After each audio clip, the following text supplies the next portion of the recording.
It's time to shift gears. All right.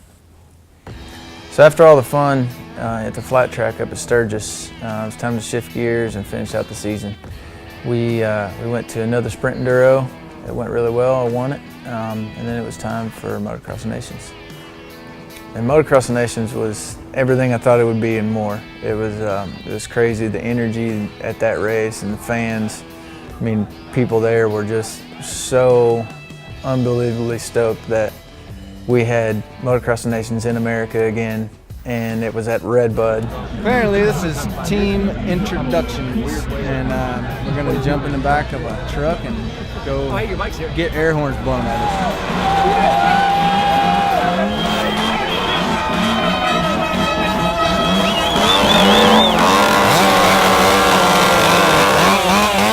Most teams go in there going, you know, we got a good shot at winning, or our goal is top 5.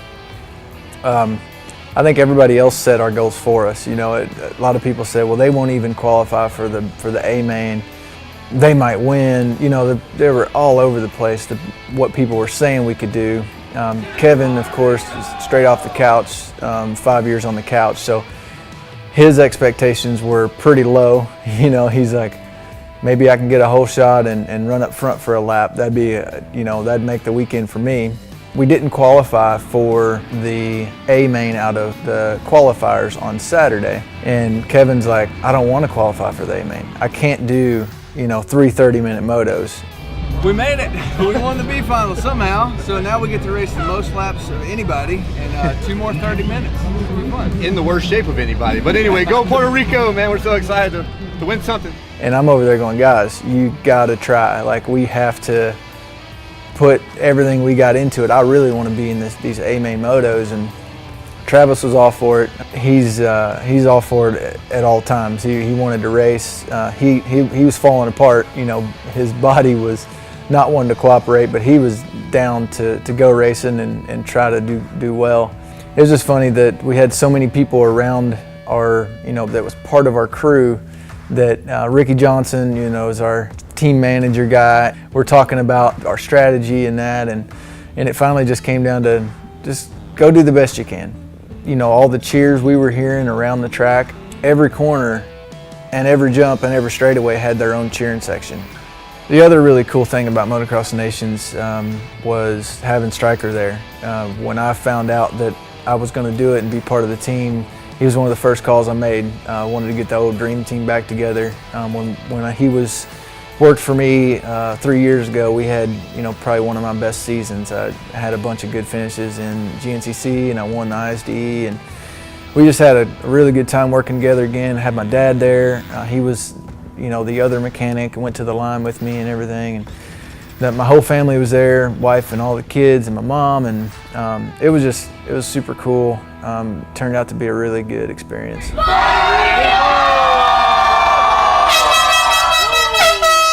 So after MXoN, it was straight into straight rhythm.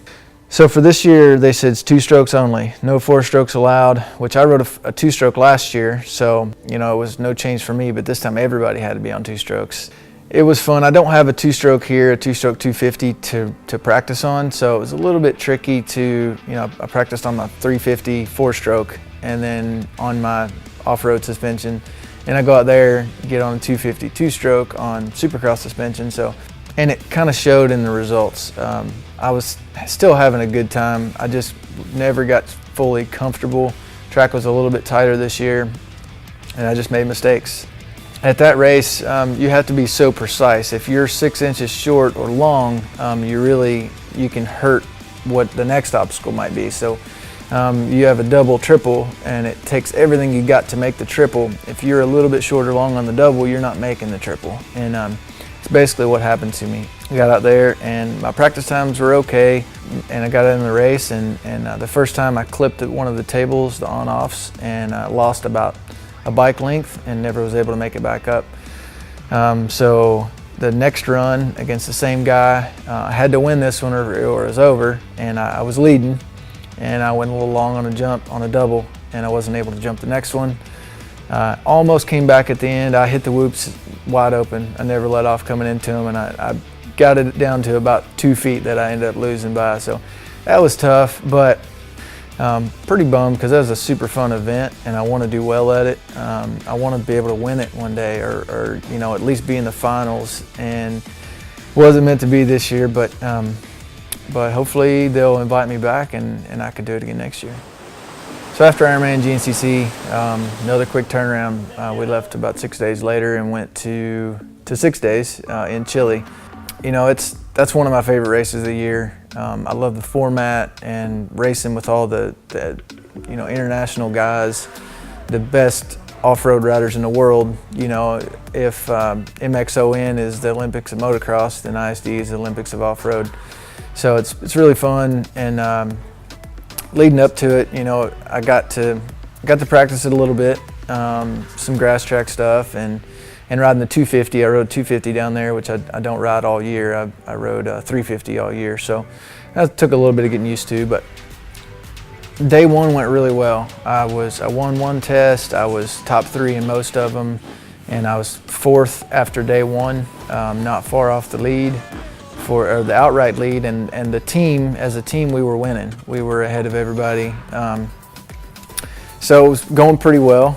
Day 2 came around and I had a big crash, a really big crash that it hurt me and hurt my scores a lot. I lost a lot of time when I crashed, and so as a team we slipped back in the standings just a second, but we lost, you know, we lost a lot on the leaders. It happened out of nowhere. I didn't expect it. All of a sudden I was flipping, and mid-flight I saw a metal gate coming at me. Well, actually, I was coming at the metal gate, but it looked pretty stout, and I fought it and it won. It hurt me. I was down after that one. Just took a metal gate right to the chest, and I actually bounced off of it and did a flip after that. So. Not a super fun crash, and it definitely hurt.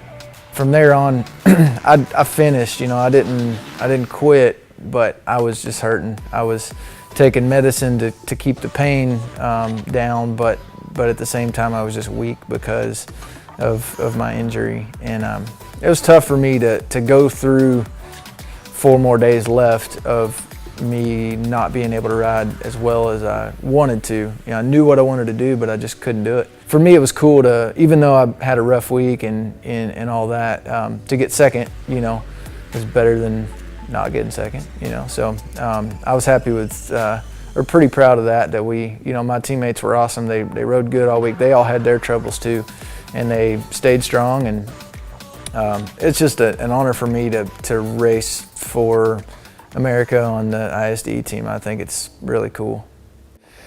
You guys are going to be pretty excited when you see some of the events that I'm going to do.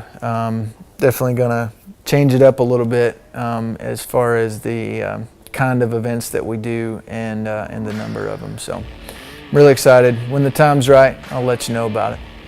So thanks for tuning in, and I will be seeing you soon. Dang it. Oh. What do you call a male cow who's sleeping?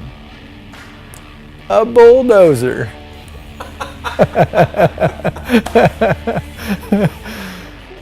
Hey, it's Ryan Sipes. Episode 2 of Chapter 2, Season 3 is out now. Check it out. Was that variation? Curveball.